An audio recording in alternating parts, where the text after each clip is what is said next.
repaso de algunos candidatos, pero en esta oportunidad nos desviamos un poquito dentro de lo político igualmente para seguir conociendo sobre las bases igual de lo que a nosotros nos importa acá en el Destape. Bienvenido, Fede Pasos, ¿cómo estás? ¿Cómo van, compañeros? Buen sábado.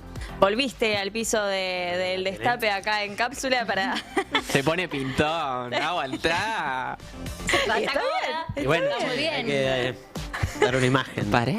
Nos habías abandonado por unos días porque, bueno, ya no estabas acá con nosotros. Así pero es. has vuelto para seguir informándonos, educándonos. Bueno, ¿no? pongámosle. Está bien.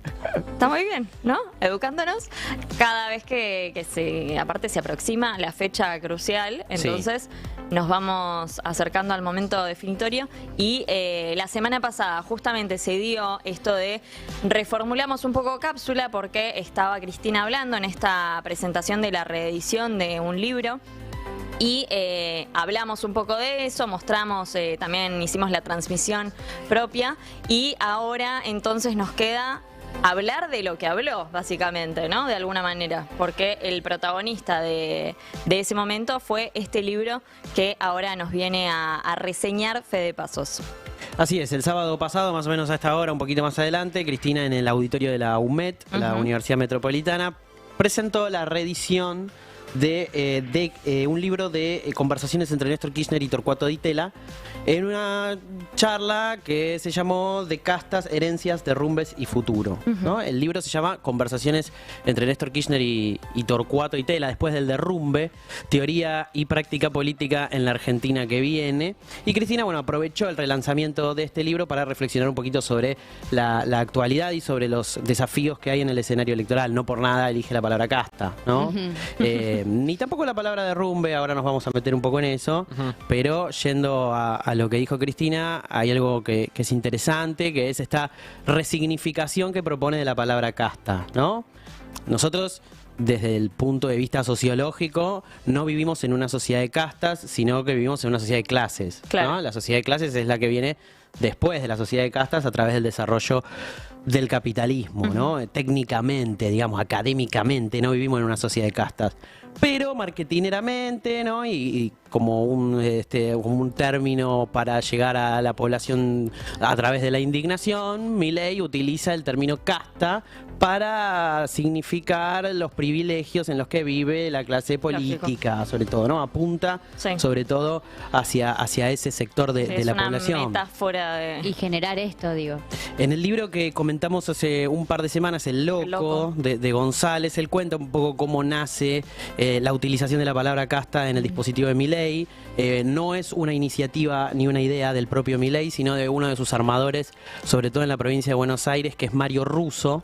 Es el primer armador de La Libertad Avanza en la provincia de Buenos Aires, que ya no está más en ese armado, ahora está Kikuchi, que con él, bueno, cambió un poco lo que es el armado de Milei, pero sin meternos en eso, es por iniciativa de Mario Russo, con un uso claramente marketinero, ¿no? Antes en la política argentina no se utilizaba la palabra casta, quizá. Entonces Cristina lo que propuso en esta conversación, en este evento del sábado pasado, fue desarmar la palabra casta y significar que también hay otros sectores privilegiados, ¿no? Porque siempre se le apunta a la clase política, a la llamada clase política o casta política, para desprestigiar la política como herramienta de transformación. Claro, un término peyorativo más que nada. Exactamente. Entonces Cristina dice, ¿y la casta de los economistas? Entonces toda su exposición del sábado pasado versó en el rol de los economistas del 76 para acá, ¿no? Que es cuando se jode el país, ¿no? Como el paradigma neoliberal que empieza a instaurarse y a consolidarse a partir de la dictadura, con sus marchas y contramarchas, ¿no? Quizás el gobierno de Alfonsín en un principio intentó ser una contramarcha que no fue exitosa, pero seguimos bajo el mismo modelo. Después la fuerte consolidación en la época del 90, la década del 90. ¿Y cuál fue el rol de los economistas acá? Entonces, también entendidos como una casta al servicio de un modelo de país basado en la concentración, en la hiperconcentración de la riqueza. Por ahí fue Cristina. También recomiendo la parte en la que habló sobre el concepto de déficit fiscal, ¿no? Porque los neoliberales corren a los keynesianos o a quienes intentan desarrollar un estado de bienestar, que en Argentina son los peronistas, con esto de que el gasto, el llamado gasto público, genera déficit fiscal. Bueno, esto no es así. Cristina lo desarrolló en su charla. Sí. Digo conversación porque el libro es una conversación. Y también lo dice Néstor Kirchner en el libro, ¿no? Que no es casual que se haya reeditado este libro. Hay una serie de causas para relanzar este libro y para que Cristina le dé suficiente importancia como para presentarlo públicamente, claro, a un mes de las elecciones, ¿no? Ahora quedan 3 semanas, el sábado pasado quedaba un mes. Este libro pasó bastante desapercibido en su momento, cumple 20 años exactos, ahí tenemos el primer motivo, se publicó en 2003, poco antes del 27 de abril de 2003, es una fecha trascendente porque fue la fecha de las elecciones, en las cuales el ganador no fue un candidato, sino que fue el voto en blanco.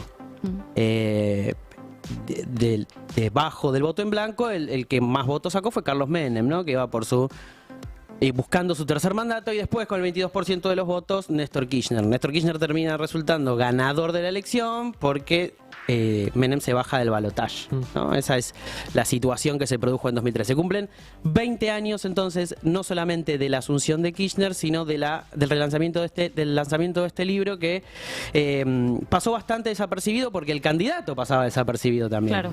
Si nosotros vamos a videos de la época, me acuerdo de un informe de CQC en el que no me acuerdo si era Clemente o si era Gonzalito o alguno de los noteros del CQC, paraba a la gente a que trate de pronunciar el nombre Kirchner. Sí. Y surgían, disparatadas respuestas, ¿no? Porque no lo conocía la gente, además de que tiene un apellido difícil. Desapercibido en ese momento, ¿no? Aclaramos, obviamente, ahora con el diario del lunes podemos totalmente. Pero si en ese momento pasaba esto, ¿no? Si la gente no conocía al candidato o lo conocía muy poco, imagínense la repercusión que puede haber tenido un libro de conversaciones de teoría política y de un modelo de país en ese momento. Pero sucedía algo más fuerte que no conocer a Kirchner en ese momento. Una época donde no predominaba tanto las redes sociales, que también ayuda muchísimo a la visibilidad de los diferentes candidatos. Además, pero lo que pasaba es que esto es el post-2001, o sea, un descrédito total la política y transversal de la política como herramienta de transformación y de los políticos. Y acá hay un paralelismo que se puede establecer con mucho cuidado con la actualidad, digamos, ¿no? Lo que vivimos ahora no es el 2001, la crisis económica que atraviesa el país no se puede parangonar bajo ningún aspecto con el 2001, pero sin embargo hay una crisis. Por distintas razones y en distintas escalas, porque esto no es lo del 2001 ni de cerca, pero hay también un descrédito de la política, porque venimos de 2 experiencias políticas que atravesaron una situación de crisis. Macri generó esta crisis en sus 4 años con la toma de deuda, sobre todo, ¿sí? Y Alberto Fernández, es el primer gobierno que tiene que encargarse de negociar con el FMI y de tratar de hacer que el país crezca, ¿sí?, con el yugo de la deuda en la nuca, además de todas las cuestiones que suenan apáticas mencionarlas, pero que han funcionado como grandes condicionantes para la gestión de gobierno. La pandemia, que a veces parece que nos olvidamos que hubo una pandemia en el medio, y una guerra internacional también que generó un descalabro muy fuerte en la economía y en lo que es el sector comercial, digamos. No para salvarle la ropa a nadie, pero es también lo que pasó durante estos 4 para poner años. En contexto, claro, sí. Entonces, como las 2 expresiones políticas mayoritarias del momento, la Fuerza Amarilla, Juntos por el Cambio, y el peronismo vienen de estas experiencias en la gestión de gobierno, en algún sentido hoy hay un descrédito fuerte de la política, muy influido por los medios de comunicación, ¿no? Y hay alguien que leyó la situación y en algún sentido sabe representar por lo menos a lo que sería un 30% del electorado descontento con la política, que es Milei. ¿No? Ayer veíamos Milei que está medio borrado, ¿no? Esta semana sí. Lo tienen protegido, supuestamente. Lo están guardando. Lo están guardando. Hay, innumerables teorías y especulaciones de ataques de pánico y demás. Ayer subió un meme en el que él está como un personaje de Dragon Ball Z, como si fuese Goku tirando un Kameha y derribando a una serie de personajes, a todos los enemigos de la serie, con los respectivos rostros de todos sus competidores. Exacto, que están personificados como los competidores, menos uno. Hay uno que no aparece. Hay un miembro de la supuesta casta política que no está siendo derribado por el Kameha de Milei en ese meme. No lo descubrí. No está Mauricio Macri. Mira. O sea, en el meme, Milei ataca a una serie de villanos de la política. Máximo Kirchner, Axel, pero también está Espert, Sí. también está Vidal, también está gente de Juntos por el Cambio, Larreta, qué sé yo. ¿Está Pero Maslatón? Macri no está. Está Maslatón. Está Maslatón. Macri no está. ¿No?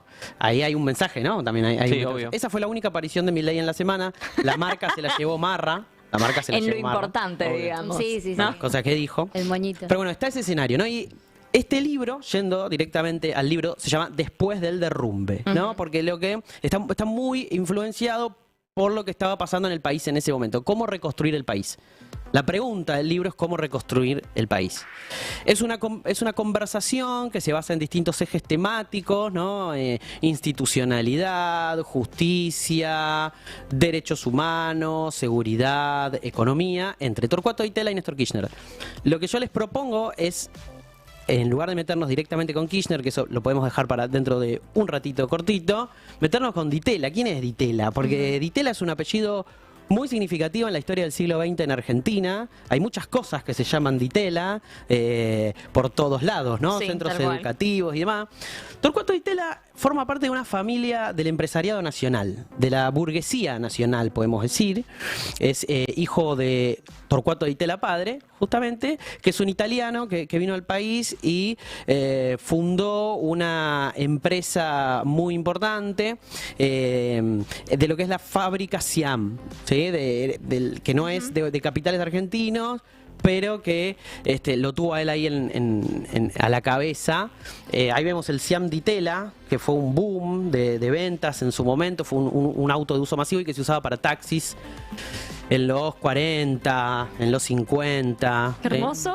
Una familia de la burguesía nacional, una familia muy rica, y cuyos hijos son Torcuato y Guido, que han tenido mucha resonancia y han aparecido mucho en el espacio público de distintas maneras. En los 60, Torcuato y Guido, sobre todo Guido a la cabeza, fundaron el Instituto Di Tella, Mira. que fue un centro neurálgico de la movida artística de Buenos Aires, ni más ni menos que en los 60, ¿no? Digo artística porque, bueno, allí se desarrollaban los happenings, ¿no? De los artistas de vanguardia, como por ejemplo de Marta Minujín, pero también dentro del Instituto Di Tella había muchos especialistas en ciencias sociales, en historia, ha publicado libros de Tulio Alperindongui, por ejemplo, que es uno de los máximos exponentes de la historia en Argentina, algo así como el Maradona de la historia. Lo digo sin sonrojarme, por ahí un poco más gorila que Maradona, pero eso no viene a cuento. O también Juan Carlos Torre, ¿no? Un sociólogo muy importante. Fue una usina de pensamiento artístico y científico el Instituto Di Tella en los 60. Ambos Di Tella, tanto Guido como Torcuato, se han acercado de alguna manera, algunos más tímidamente, otros no tanto, al peronismo. En los 90, Guido Di Tella fue el canciller del menemismo y fue el autor de una frase que quedó para la historia, una desafortunadísima frase, que es que la Argentina tenía relaciones carnales con los Estados Unidos, ¿no? En tiempos del consenso de Washington y el neoliberalismo más feroz. Y Torcuato fue secretario de Cultura de Néstor Kirchner. Él se llama a sí mismo como socialista, en el libro lo hace. Cada vez que en el libro de conversaciones con Néstor Kirchner habla bien del peronismo, siempre mete un pero por delante, típico de los socialistas, ¿no? Como una cosa medio culposa de reivindicar al peronismo, que es algo que sucede mucho en las izquierdas argentinas. Y fue secretario de Cultura de Néstor. Decimos secretario y no ministro porque el rango ministerial de la cultura en Argentina fue recién en 2014, ¿no? Entonces Torcuato Di Tella fue funcionario de Kirchner. Después, en la época de Cristina, fue embajador en Italia, ¿no? Es un tipo que formó parte también de la experiencia kirchnerista, falleció hace algunos años. Él es sociólogo y se dedicó bastante a lo que es el pensamiento político y demás. Entonces, en este libro lo que es un libro bastante esdrújulo, ¿no? Es un libro muy así claro, que se lee en un finde. No es un libro que se lee en un finde, es un libro en el que se piensa el país con términos más complejos. Tiene su densidad. Tiene su densidad, y lo que tiene es que Kirchner lo tenía todo en la cabeza, realmente. Porque el kirchnerismo por ahí no tiene una una bibliografía propia ni una doctrina propia, porque abrevan la doctrina peronista, pero sí tiene estos libros que están por ahí dando vueltas, compilados de discursos, claro, de conversaciones y qué sé yo. Y Kirchner tenía pensado un país. Realmente eso se nota a las claras, porque leyéndolo 20 años después te das cuenta que mucho de lo que el tipo proponía para el país en un tiempo tan complejo como el 2001, basado en la reconstrucción del país a muchas escalas y a muchos niveles, después tuvo lugar en la práctica política, ¿no? Entonces es muy recomendable y es también muy lindo. Es un libro que da optimismo leerlo, ¿no? Y que en un momento también complicado como este nos muestra que se puede, digamos, que puede haber perspectiva, porque el 2001 fue el 2001, incluso, 2002, 2003, claro, en ese escenario se pudo. fue un escenario mucho peor que este, porque los niveles de desempleo eran enormes comparados con los de ahora, ¿no? Era un momento bastante distinto a este en esos sentidos, y se pudo. En un momento se pudo. Por ahí no se habla tanto del 2001 en sí, sino que se le pega más a la experiencia de Menem y del neoliberalismo, porque Menem era el rival que tenía enfrente. También está la cuestión electoral. Así que bueno, está buenísimo para pensarlo en clave actual, porque hay un montón de puntas que siguen teniendo una vigencia enorme. Buenísimo. Bueno, nos seguimos informando entonces. En esta oportunidad, como decíamos, nos desviamos un poquito quizás de los libros de personajes protagonistas en este momento electorales, que estábamos haciendo un repaso de candidatos principalmente, me parece que nadie más, ¿no? De los que hemos pasado. Sí, pero creo que igual es una lectura electoral, porque Cristina lo pone en el centro de la escena, en el medio de la discusión electoral y en su primera aparición en muchos meses. Tal cual. Entonces, algo también nos está queriendo decir y está bueno ir a buscarlo. Creo que de las lecturas electorales que hemos transitado en estas semanas, no sé si la mejor, ¿eh? Por ahí es la más compleja, pero me parece que es de las más útiles, sin dudas. Hermoso. Sin dudas. Bueno, para tener en cuenta entonces, después del derrumbe, teoría y práctica política, no, ese era el... Sí, es ese. Ese es el nombre del libro. Teoría y práctica política en la Argentina que viene, es conversaciones entre Néstor Kirchner y Torcuato Di Tello. Así es. ¿No? ¿Qué precio puede rondar el libro hoy en día, más o menos? No tenemos un índice aproximado. Está bien, yo soy un PDFeador compulsivo. Está bien, lo ay, te banco, yo también. Sé que por ahí estamos caminando por ahí el terreno de lo ilegal, pero yo soy un PDFeador compulsivo. Vamos a dejarlo pasar entonces a Fede Paso se encuentra. Con sus infidencias por ahí. Vamos a encontrarlo. Cada uno puede encontrarlo como quiera, como prefiera. Lo pueden comprar en papel, en PDF, ya fue lo el papel. que sea. No, ¿cómo? En un ratito vamos a hablar de estos temas con una entrevistada especial del Filba, así que vamos a entrar en debate sobre estos temas. Quédense con eso dando vueltas en la cabeza que vamos a profundizar. Muchas gracias, Fede, y a ustedes. Te esperamos entonces el fin de semana próximo. Dale, un placer, no sé de si verdad. acá o virtualmente, pero con tus nuevas reseñas.